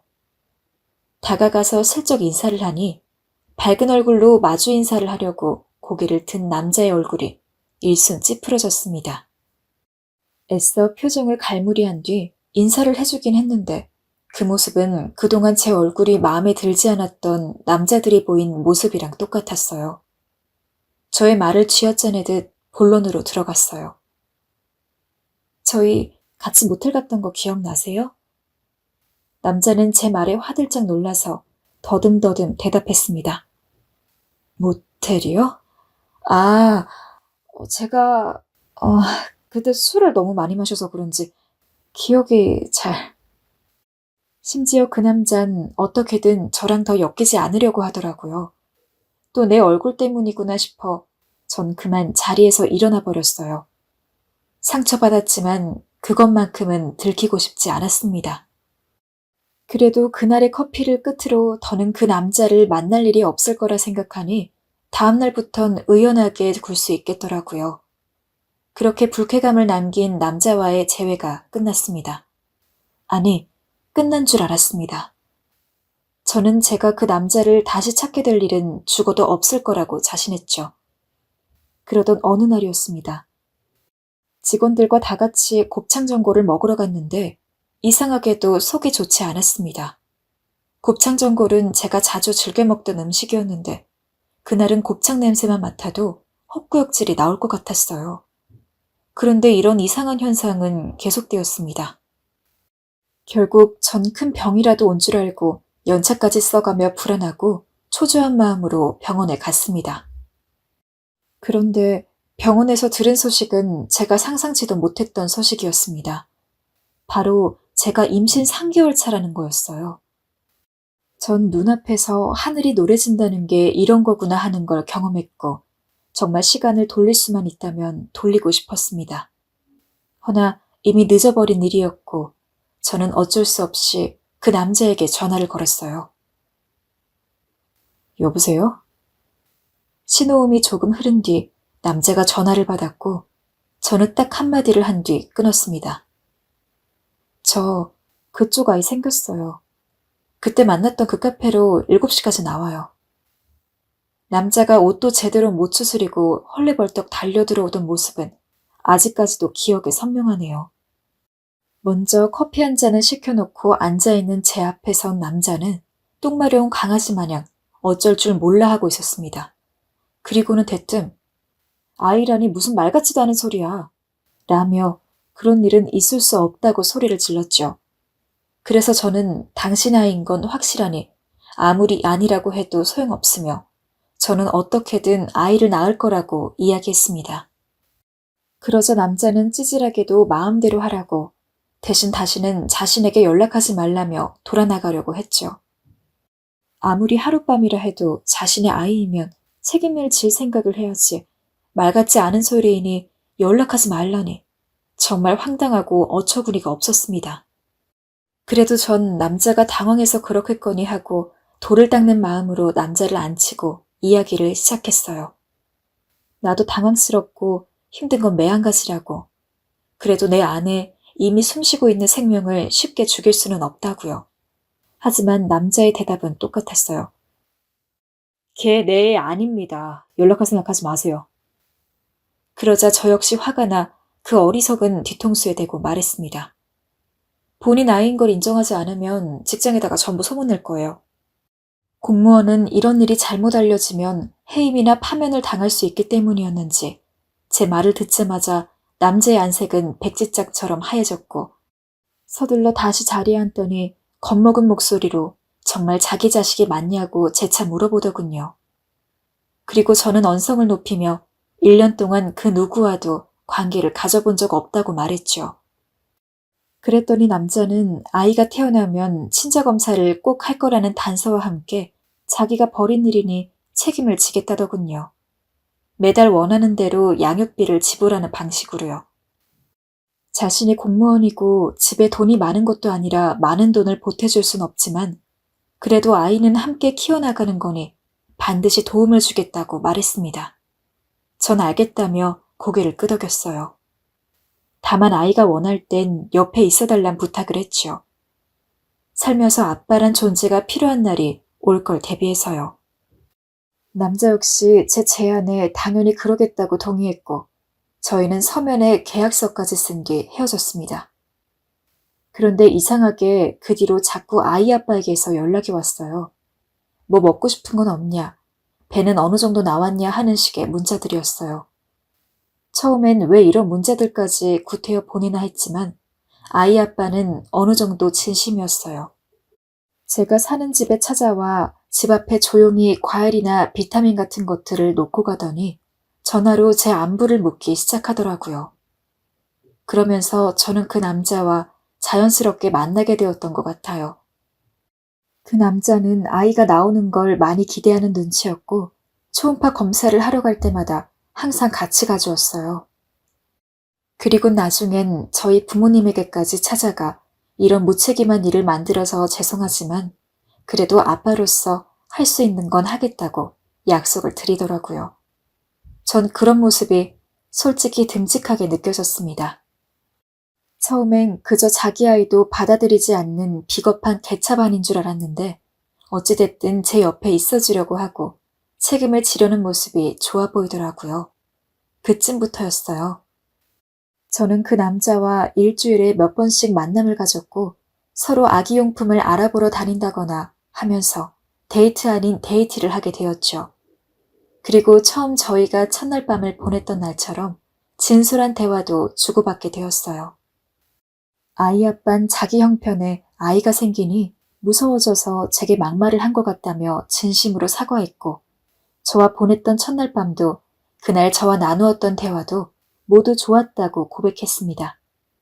그렇게 한 번 꼬였던 실을 풀어서일까요? 전 이 남자에게 점점 더 마음이 기울어졌고 남자의 마음도 제 쪽으로 다가와 주길 바라고 있었습니다. 그러던 어느 날 서로의 마음을 조금이나마 확인한 일이 있었어요. 제가 부른 배를 안고 계단을 걷다 발을 잘못 디뎌 그만 무릎을 다치고 말았습니다. 자칫 잘못하면 큰 사고로 이어질 뻔했지만 대수롭지 않게 피를 닦아냈죠. 그런데 옆에서 보던 아이 아빠가 불같이 화를 내며 앞으로 계단 같은 곳은 정말 조심해야 한다며 절 집으로 데려가 꼼꼼히 연고를 발라주더라고요. 자신이 대신 다쳤으면 차라리 좋았을 텐데 하고 말하면서요. 전 그 순간 마음이 또 울렁거렸고 이 남자도 나에게 호감이 있는 건가 하는 생각에 살짝 떠보고 말았어요. 혹시 정수 씨, 나에 대한 마음은 어때? 아이 말고. 아이 아빤 제 말에 당황했는지 침을 여러 번 삼키었어요. 저도 괜한 질문을 했다 싶어 민망해지려던 찰나였어요. 얼른 눈치채지 못하게 다른 화제로 돌려야겠다 싶었는데 아이 아빠가 절 보더니 처음보단 제가 많이 좋아졌다고 하더라고요. 그 말이 전부였지만 그날 밤 전 왠지 모르게 가슴이 들떴어요. 그러던 어느 날 더 놀라운 일이 벌어졌어요. 직장에 갔다 돌아오는 길이었는데 아이 아빠가 저희 집 문 앞에 서 있었습니다. 그런 일이라면 비일비재했지만 꽃을 들고 있으니 뭔가 여자의 직감이라는 게 작동하면서 심장이 뛰기 시작했어요. 전 설마 하는 마음으로 아이 아빠에게 갔어요. 그러자 아이 아빠가 제 손에 반지를 끼워주며 덤덤하게 고백하더라고요. 나와 결혼을 하는 게 어때? 결혼? 결혼을 하자고? 전 예상했으면서도 막상 결혼하잔 말에 당황해 한참 그 자리에 못 박힌 듯 서 있었습니다. 내심 조금은 바라던 결말이었지만 막막함과 두려움이 더 앞섰어요. 누가 봐도 정상적인 통로로 결혼을 하는 게 아니었고 우린 그저 아이로 시작된 인연이었으니까요. 태어날 아이에 대한 책임감 때문에 결혼하려 하는 거면 그러지 않아도 된다고 했지만 남편은 제 손을 잡아주며 네가 진심으로 좋아지기도 하거니와 아이에겐 매일같이 있어줄 아빠가 필요하다고 얘기하더군요. 저흰 그렇게 아이도 인연의 일부라 생각하며 혼인신고를 했고 법적으로 부부가 되었습니다. 당시 남편도 저도 모아놓은 돈이 별로 없었던지라 구할 수 있는 집이 없었는데 시부모님께서 자기 근처에 살라며 집을 하나 마련해 주었습니다. 곧 아이도 태어날 텐데 전 너무 감사했죠. 하지만 시부모님은 저를 마음에 들어 하지 않으셨어요. 특히 시어머니는 제가 처음 인사를 간 날 노골적으로 못마땅한 표정을 지으시더군요. 제가 남편의 아이를 가지고 있고 이걸 가지고 남편의 직장에 알릴 수도 있다는 이야기에 결혼을 허락하셨지만 언제든 저를 내쫓을 기회만 엿보고 계신 것처럼 사사건건 제가 하는 말마다 마음에 들어하지 않으셨어요. 그래도 제 생각은 달랐어요. 비록 시작은 좋지 않았지만 저는 제가 노력하면 이 가족에 자연스레 녹아들 수 있다고 생각했어요. 일단 남편의 아이를 가지고 있는 건 확실하고 이미 결혼까지 진행된 마당에 살갑게 며느리 노릇을 하며 잘 모신다면 분명 언젠가는 마음을 열어주실 거라고 믿었습니다. 하지만 그건 저의 큰 오산이었습니다. 장을 보러 가도 혹은 가족 행사로 다 같이 식사를 해도 시부모님은 저한테 늘 멀리 떨어져서 오거라. 네가 뭔데 내 옆에 있니? 얼른 저리로 가라. 라는 식으로만 말하며 누가 봐도 눈에 보이게 저를 가족 안에서 배척하더라고요. 반면 하나 있는 동서는 무척이나 예뻐했습니다. 어디 나갈 일이 있으시면 늘 동서는 선물도 사다 주시고 집안 행사에서 시부모님 옆자리는 언제나 동서라고 해도 과언이 아니었죠. 저는 그 모습이 솔직히 부러우면서도 화가 났습니다. 대체 내가 동서랑 다른 점이 뭐길래 저렇게까지 차별을 하는 걸까? 조금 서럽기도 했습니다. 동서는 그런 자신의 위치를 잘 알고 있어 얄미운 말들을 골라 하거나 굳은 일은 죄다 저를 시켰어요. 특히 정말 심했던 건 명절날이었습니다. 부른 배로 음식을 제대로 만들 수가 없어 쉬고 있는데 갑자기 동서가 자기도 몸이 안 좋다면서 저에게 이것저것을 시켜대는 거예요. 시어머님 안마기 가져오기, 시아버님 물 떠드리기 같은 일들을요. 자기가 충분히 할 수 있는 일인데도 편하게 소파에 앉아 리모컨을 돌리고 임신한 절 시켜대니 너무 화가 나 한 소리를 하고 싶었어요. 그런데 마침 시부모님이 계시더라고요. 내심 시어머님께서 바로 잡아주시기를 바라며 시어머님을 쳐다보아도 시어머님께선 마치 동서의 행동이 옳다는 듯 그저 보고만 계시니 이건 너무 불공평하다고 느꼈습니다. 전 어쩔 수 없이 동서에게 따로 좀 보자고 한 뒤 그간 쌓여온 걸 꺼내었습니다. 동서, 저번엔 내가 말하지 못했는데 말이야. 과일 꺾거나 하는 건 동서가 할 수 있는 일이잖아. 동서도 내가 임신한 걸 알고 있으면서 꼭 이런 일 저런 일 시키면서 날 부려먹어야겠어? 내가 동서를 그렇게 함부로 대하지 않았잖아. 근데 동서는 나한테 도대체 왜 그러는 거야? 형님, 저 과일 잘 못 깎아요. 형님도 그거 잘 아시잖아요. 그게 그렇게 억울하셨어요? 난 억울하다는 게 아니라 동서 행동이 잘못됐다는 걸 지적하는 거야. 참나 듣자. 군 식구로 들어왔으면 이 정도는 각오하고 오셨어야죠. 뭐? 군 식구? 내가 지금 잡식구라는 거야? 동서 지금 말 다 했어? 아니요, 그 말이 아니라, 상황이 그렇잖아요. 솔직히 돈 보고 이 집에 들어온 거면서, 그럼 그게 군 식구지 뭐예요? 그냥 며느리 노릇이나 잘하세요. 시어머니 눈에 들고 싶으면. 그렇다고 시어머니께서 형님을 며느리로 받아들이실지 모르겠지만. 동서의 말은 너무나 무례했고 불쾌함 그 자체였어요. 제가 뻔히 나이도 많고 손이 사람인 걸 알면서도 저런 식으로 대하는 태도는 옳지 않았어요. 전 결국 이것을 그대로 남편에게 전달했어요. 울지 않으려 했지만 말하다 보니 억울해서 눈물까지 나왔네요. 여보, 나 있잖아. 우리가 깊이 사랑해서 결혼한 건 아니지만 나 정말 이런 대접받는 건 힘들어. 시어머니께서도 날 그저 돈으로 들어온 며느리 취급하고 동서도 나한테 대놓고 군 식구라고 말하는데 내가 얼마나 만만하면 그러겠어? 나도 우리 집에선 귀한 딸이고 자식이야.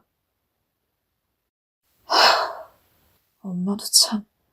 알겠어. 우리 엄마가 원체 기가 좀 세신 분이야. 아버지도 엄마한테 꼼짝 못하고 사시잖아.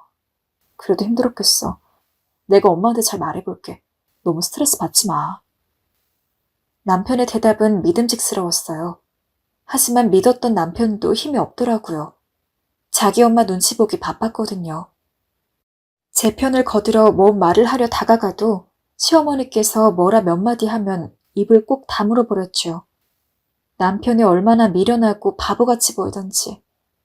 전 남편과 법적으로 부부가 되고 난 후에 그 전보다 훨씬 많이 싸우곤 했습니다. 지긋지긋할 정도요. 차라리 결혼을 하지 않았으면 어땠을까 하는 생각이 절로 들었죠. 저는 그렇게 날이 갈수록 그 가족의 이방인이 될 수밖에 없었습니다. 그래서 딸이 태어났을 때 누구보다도 기뻤던 것 같아요. 이 아이는 유일한 내 편이 되어줄 테니까. 나와 피로 묶인 아이니까. 그리고 내심 아이가 태어나면 그때는 이 집의 구성원으로서 인정을 해줄 거라는 그런 작은 기대도 있었습니다. 아무래도 손녀가 생기면 절 며느리로 받아들여 주시고 동서와도 더 이상 차별하지 않으시지 않을까 했어요. 하지만 딸이 세상에 나온 뒤로도 저는 여전히 식모 취급, 그 이상 그 이하도 받지 못했죠. 한마디로 제가 너무 속편한 꿈을 꾸고 있던 것이었습니다. 매일매일 아이에게 젖을 물리고 집안 청소를 하는 것만이 저의 하루 일과였습니다. 그러다 시어머니가 부르면 달려가서 농땡이 한번 부리지 않고 시키는 일은 전부 다 하고 시키지 않은 일도 직접 찾아서 하며 할 수 있는 노력은 다 했는데 그러는 와중에도 시어머니는 제게 노골적으로 남편과 이혼하기를 강요하셨습니다. 애 가지고 우리 아들 붙잡아 놓는 것도 이만하면 되지 않았니? 돈이 필요한 거면 이야기하거라. 이 집에서 나가준다면 내 얼마라도 내줄 테니. 어머니, 그런 말은 전 정수 씨와 이혼할 생각이 없어요. 정수 씨 생각도 그렇고요. 면전에서 내리꽂히는 모진 말에도 전 치밀한 설움을 꾹꾹 내리누르며 견뎠습니다. 나온 지도 얼마 안 된 귀중한 애를 아빠 없이 키우고 싶지는 않았거든요. 애아빠는 그래도 저에게는 잘 못해도 지안이에겐 잘해주었으니까요. 그걸 다행이라 여기며 그냥 꿋꿋이 버티는 수밖에요. 그런데 다른 건 몰라도 어머님의 인신공격은 정말이지 참기가 어려웠어요. 예. 근데 너는 외모 관리라는 것도 안 하는 거니? 요즘 젊은 사람들은 애 낳으면 살도 빼고 화장도 하고 다닌다던데. 시부모를 만나러 와서 그곳에 그 얼굴은 대체 뭐니? 흉측하다 얘. 내가 밖에서 널 만나면 어디 부끄러워서 인사를 할 수 있겠어. 어머님은 이런 험악한 말들을 서슴없이 해대셨어요. 동서 앞에서도 제 남편 앞에서도 심지어 자기 친구분들 앞에서도요. 오죽하면 어머님 친구분이 그만하라며 말리기까지 하셨는데도 절 비웃고 벌 주시는 게 그리 재미있으신지 멈출 기미를 보이지 않으셨어요. 뭐 어렸을 때부터 워낙 못생긴 외모 탓에 귀에 딱지가 앉을 정도로 이런 소리 저런 소리 듣고 자랐지만 어머님 입에서 그런 말들이 나오니 너무 수치스럽고 해가 지날수록 받아들이기 점점 버거워지더군요. 그러던 어느 날 저희 딸 지안이가 3살쯤 되었을 때였어요. 시어머님께서 동서를 부르더니 동서 아이의 선물이라며 반짝반짝 불이 들어오는 고가 인형을 선물해 주더라고요. 동서는 인형의 가격표를 봤는지 뭐 이런 비싼 선물을 해주셨냐며 다음 명절 때 효도하겠다고 너스레를 떨었고 시어머니와 동서 사이엔 순식간에 웃음꽃이 피었습니다. 전 소외된 사람처럼 가만히 그걸 보고 있었죠. 그런데 시어머니가 이번엔 옆에 있던 제 딸을 부르셨어요. 할머니가 부르자 지안인 방긋 웃으며 다가갔어요. 그런데 그런 지안이에게 글쎄 시어머니가 잔뜩 해진 인형 하나를 건네시며 이렇게 말씀하시는 거였어요. 이거 가지고 놀아라. 지안이 넌 이런 거 가지고 놀아도 되지? 근데 지안이 넌 얼굴이 왜 그 모양이야? 왜 이렇게 엄마를 닮은 거니? 참 큰일이다. 시어머니께서 주신 건 잔뜩 컨 중고인형이었어요. 어머님의 친구분 손녀가 갖고 놀던 인형을 주워왔는지 군데군데 터져 솜이 삐져나오려고 하고 있었죠. 그 순간 전 동서와 눈이 마주쳤어요. 동서는 픽 하고 코웃음을 치더라고요. 시어머니 역시 아무런 죄책감 없는 얼굴로 동서에게 과일을 먹으라 하며 손수 자른 과일을 건네주곤 계셨어요. 아무것도 모르는 지안인 할머니가 주는 인형이라 좋은지 방긋방긋 천사 같은 미소를 짓고 있었어요. 그 모든 광경을 보는데 그만 손과 발이 부들부들 떨렸고 이젠 도저히 참지 못하겠다는 생각이 들었습니다. 전 지안이 손에 들린 인형을 빼앗아 바닥에 내동댕이 쳐버렸어요. 제 행동에 시어머니도 동서도 남편까지 놀란 눈으로 절 바라보았지요. 시어머니는 바르르 입술을 떠시며 소리를 치셨습니다. 너 이게 지금 몸 대먹지 못한 짓이냐? 어머니, 어떻게 이러실 수 있으세요? 지안이도 똑같이 어머님 손녀예요. 아무리 제가 미워도 그렇지 어떻게 제 딸에게까지 이러실 수 있으세요? 이 집에서 온갖 서름을 다 겪고 버텼지만 이건 도를 넘지 않으셨나요? 당장 제 딸 지안에게 사과하세요. 뭐? 사과? 나보고 지금 저 어린애에게 사과를 하라는 거야? 너 지금 제정신이니? 머리가 어디 잘못된 거 아니야? 못생긴 얼굴로 내 아들 홀려 이 집구석에 들어왔으면 쟤 죽은 듯 있긴 할 것이지. 어디 감히 시애매야 돼 큰 소리를 내. 홀려요? 제가 먼저 결혼하자고 했나요? 저한테 결혼하자고 한 건 당신 아들이네요. 뭐야? 제 말이 끝나자 시어머니의 손이 제 뺨에 닿았고 둔탁한 충격과 함께 전 힘없이 주저앉았습니다. 아무도 절 가엾게 보지도 일으켜주지도 않았어요.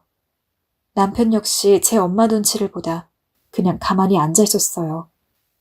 그저 제 딸 지안이만이 절 보며 엄마 하고 부를 뿐이었어요. 그날 모든 게 끝났습니다.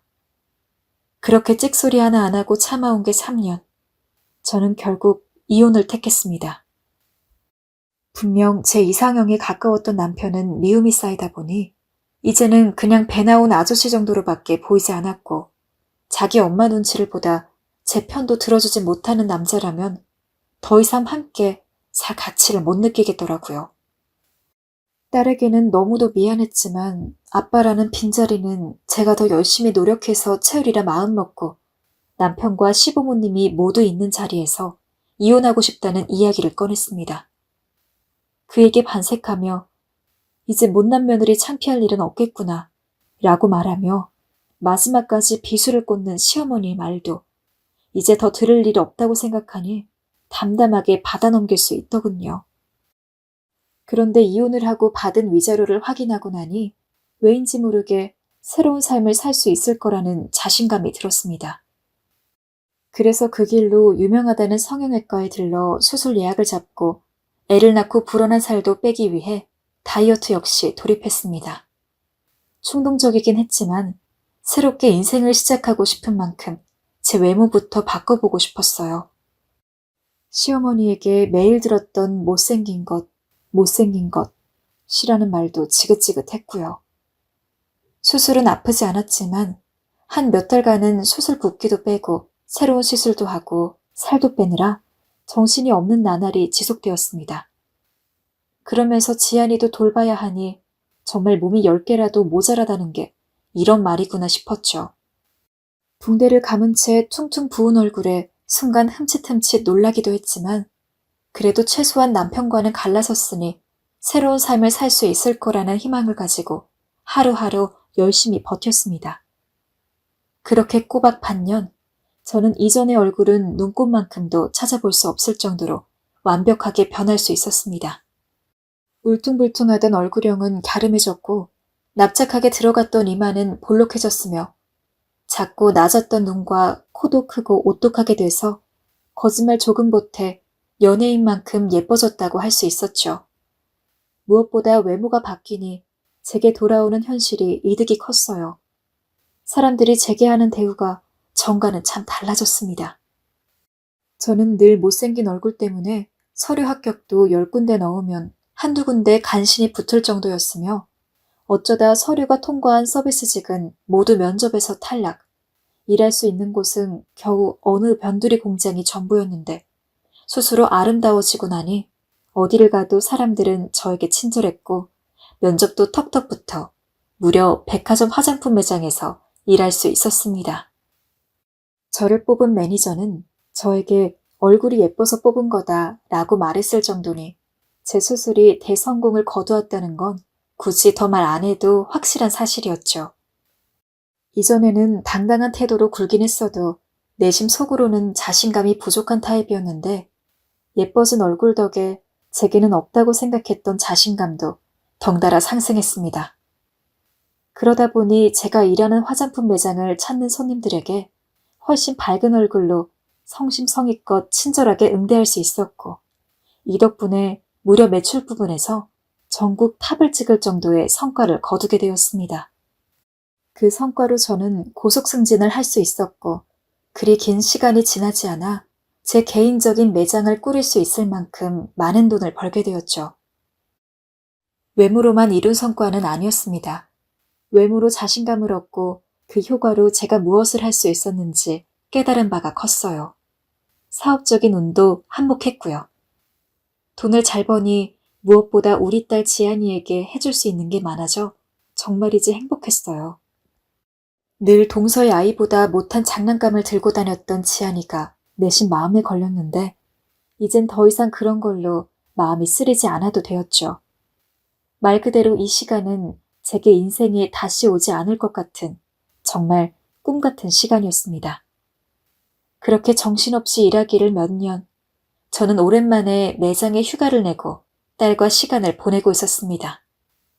아무리 바빠도 집에 가면 늘 딸과 놀아주기는 했지만 한참 동물원도 가고 놀이공원도 가고 여러 군데 돌아다니고 싶을 나이에 제 일이 바빠 자연스레 집에 있는 날이 더 많은 딸이 안쓰러워 큰맘 먹고 낸 휴가였죠.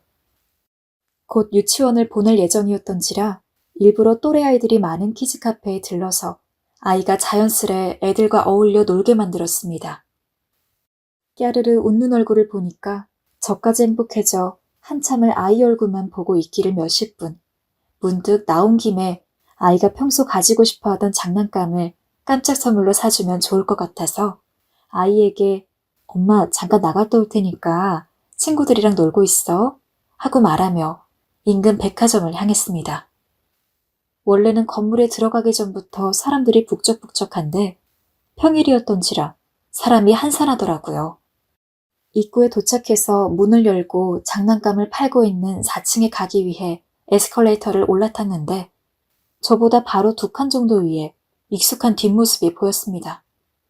설마 하는 마음으로 일부러 조금 앞질러서 뒤를 돌아 얼굴을 확인하니 세상에 제 전 시어머니였어요. 시간이 오래 지났는데도 그 얼굴을 보니 결혼 당시에 당했던 모멸감으로 다시금 피가 거꾸로 솟는 느낌이었습니다. 하지만 금방 진정할 수 있었죠. 어차피 절 못 알아보실 것 같았으니까요. 전 그냥 못 본 척 넘어갈까 했지만 어쩐지 복수해주고 싶다는 생각이 들어서 일부러 가까이 다가가 어머님, 잘 지내셨어요? 하고 말을 걸었습니다. 조금 당황한 얼굴로 누구냐고 묻길래 어머, 며느리였던 여자도 기억 못하세요? 어머니도 나이 많이 드셨나 봐요. 하고 이야기하니까 그때서야 화들짝 놀라더군요. 그 꼴을 보니 알 수 없는 희열감이 들었어요. 정말 애미냐? 진짜 니 그 애야? 전 수긍의 대답으로 가만히 시어머니를 쳐다보았어요. 그러자 시어머니는 저인 걸 알았는지 화들짝 놀라셨고 어떻게 제가 일이 변했냐며 묻더라고요. 그리고 혼잣말로 둘째가 SNS인가 뭔가에서 네가 변했다더니 그게 진짜였구나 하고 속삭이셨어요. 가까이서 본 시어머니의 행색은 전과 달리 많이 추레 보였어요. 꼭 무슨 일이라도 당한 것처럼요. 전 이 정도로 이제 대화를 끝내고 싶어 뒤를 돌았어요. 그런데 갑자기 대뜸 잠깐 자기랑 이야기를 좀 하자며 제 팔을 붙잡았어요. 불편했습니다. 얘기를 하면 남편 이야기가 나올 거고 나쁜 기억에 온갖 집합체 같은 사람과 마주하며 그때의 기억까지 회상하고 싶진 않았기에 이야기는 하고 싶지 않다고 말하곤 다시 뒤돌아섰습니다. 그런데 제 뒤통수에 간절한 목소리가 들려오더군요. 애미야, 정말 중요한 얘기다. 정말 네가 꼭 들어야 할 얘기야. 연락 기다리마. 전 딸아이의 장난감을 사면서도 대체 시어머니가 꼭 들어야 할 이야기가 무엇인지 궁금해서 머릿속에서 그 말이 떠나지가 않았어요. 대체 뭔 이야기를 하려는 건지 드러나 보자 싶었어요. 약속은 바로 그 주 주말로 잡았습니다. 일부러 고급스러운 한정식 집을 예약해두고 그곳으로 시어머니를 불렀습니다. 별다른 능력이 없어서 아무 소리도 못했던 과거와는 달리 난 지금 내 힘으로 이런 비싼 식당 정도야 아무 때나 갈 수 있다는 걸 보여주고 싶었거든요. 돈을 많이 번 뒤로 취미 삼아서 가끔 명품을 한두 개씩 사고 보관해뒀는데 이번에 명품도 잔뜩 걸쳐서 평소보다 더 화려하고 우아하게 꾸미고 갔습니다. 예약한 룸에 도착하니 약속 시간보다 조금 이르게 도달했더라고요. 무슨 이야기를 나누게 될지 생각하면서 먼저 식전차를 마시고 있으니 시어머니가 금방 도착했습니다. 루명식이라 문 열리는 소리가 났지만 일부러 쳐다보지도 않았고 반찬에 젓가락을 가져다 대는데 시어머니는 제 반대편 자리에 앉자마자 대뜸 눈물부터 흘리면서 저에게 우는 소리를 하더군요. 우리 정수가 천사 같은 너와 이혼을 하고 나서 어떤 여자랑 재혼을 했는데 그 여자가 글쎄 우리 재산이란 재산을 다 빼돌려서 훔쳐가 버렸지 뭐니. 경찰에 신고도 했는데 지금은 해외로 도망가서 잡을 수도 없댄다. 이걸 어쩌면 좋은지.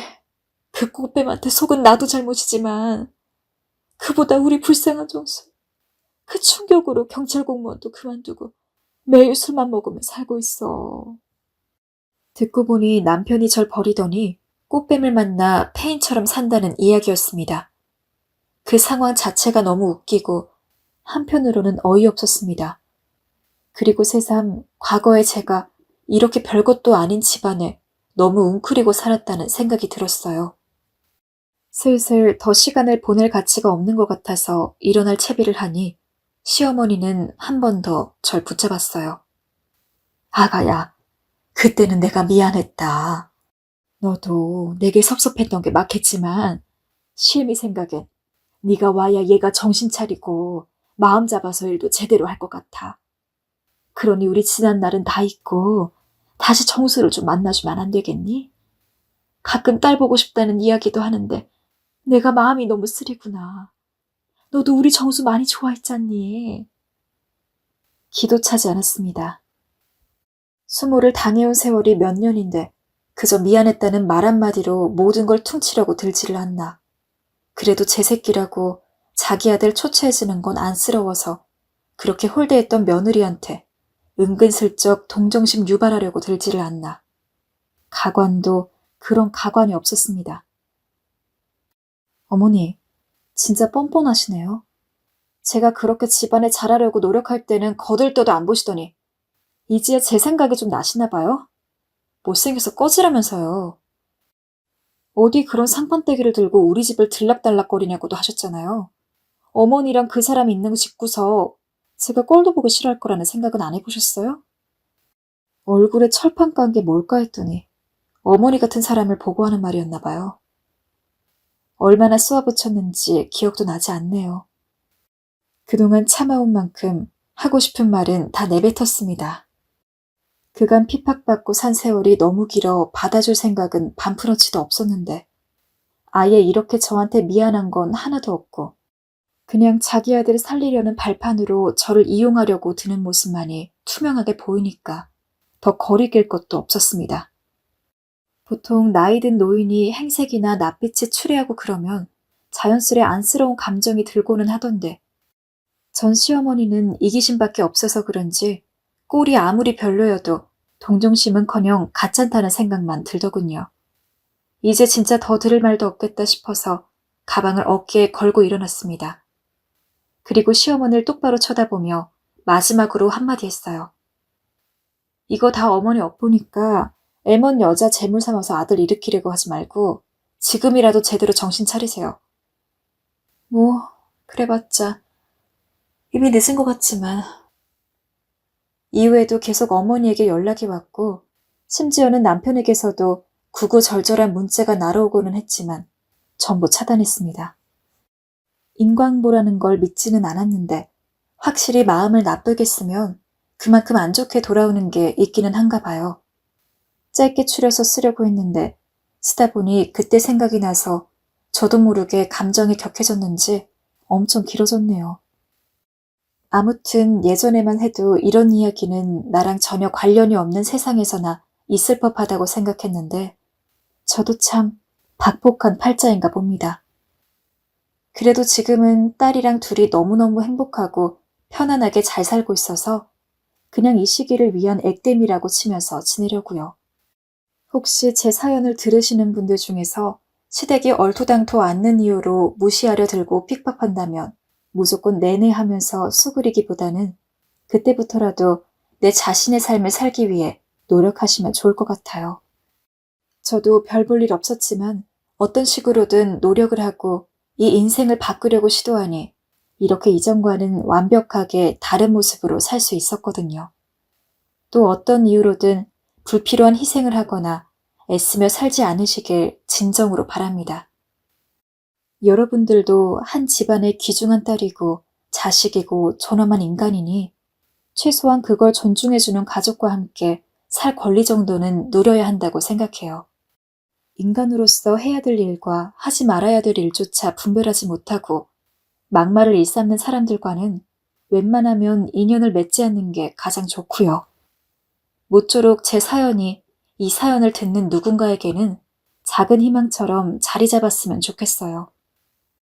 여러분들만큼은 제가 당한 일 겪지 마시고 모두 건강하고 행복한 일만 있으시길 바랍니다. 지금까지 사연 들어주셔서 감사합니다.